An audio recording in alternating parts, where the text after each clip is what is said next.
friends, I'm DDK and this is the CT Spotlights. We're checking out Happy on Mirage, and this is going to be one of those episodes which we'll be following another AWper basically, although Happy is not really a dedicated AWper.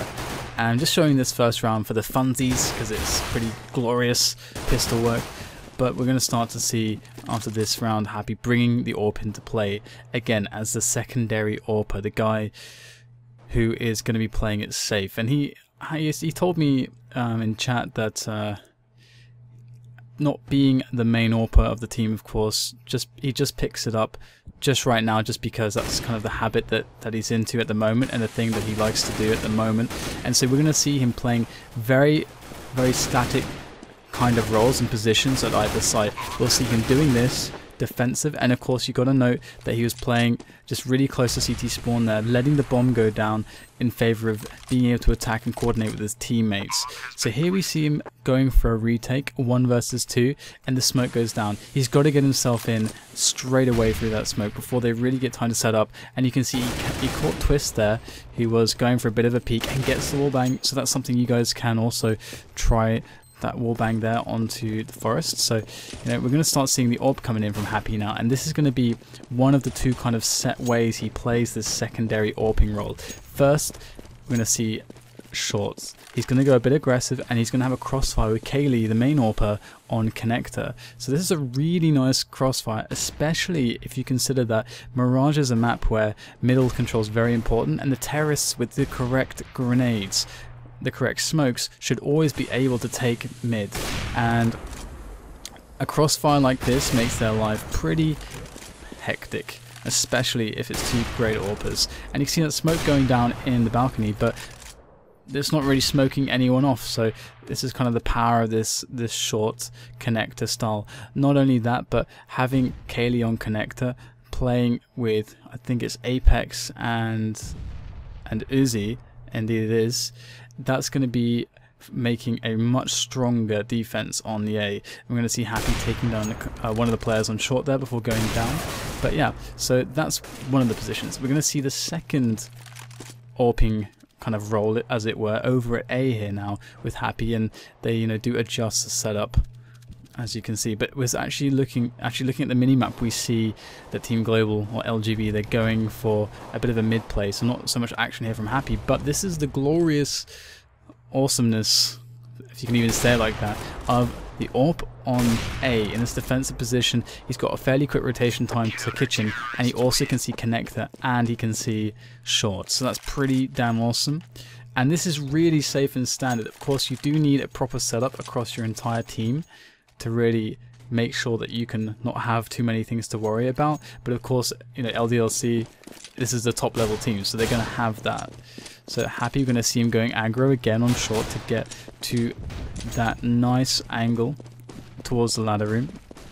And here he is now in the door of the ladder room. So this provides him a really quick escape route. Of course, it can be problematic if he has to escape through to balcony, but that's not going to happen. So it does turn out that they're rushing B, so he's going to get his chance here, and he's just checking to see if there's any terrorists who've been unaccounted for lurking through underpass to catch the rotators, because that's a really common thing on the B rushes.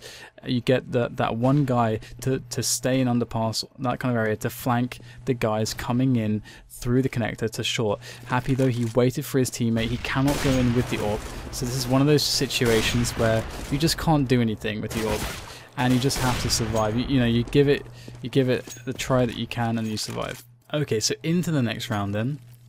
You can see a quick drop from Happy, not dying so much, so he's able to dish out those drops, which is always nice. So he's aiming towards B here, and I think we're going to see him deviate slightly from this setup. And this, if you're ever playing AWP, deviation is your friends. The surprise with an AWP is really powerful, and we can see him there just peeking into the B house. And you can almost say this to yourself. Let's say take one round where you deviate and do something risky with the AWP. If your team is in a position where they're secure money wise, that's the moment to do it.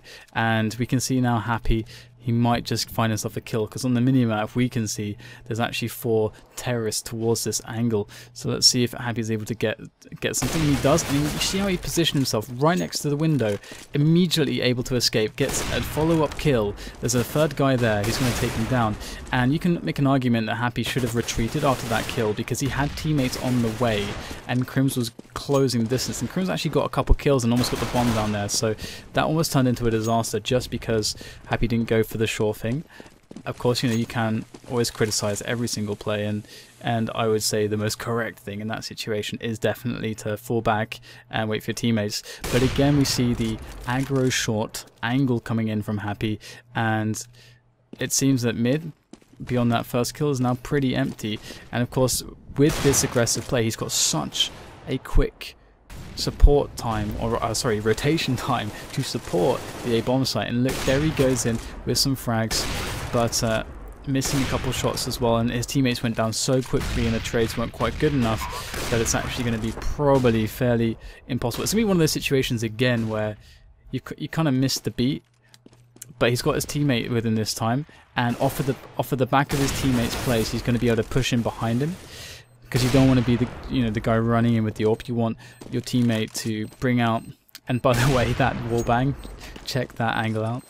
Yeah, you want to be the guy when you're holding the AWP that's kind of behind, the way your teammate forces the peak, and you with the AWP you shoot their head off. That's kind of the dynamic you want to play there, because if your friend dies, you're like, okay, well I have the most valuable equipment, so I'm out.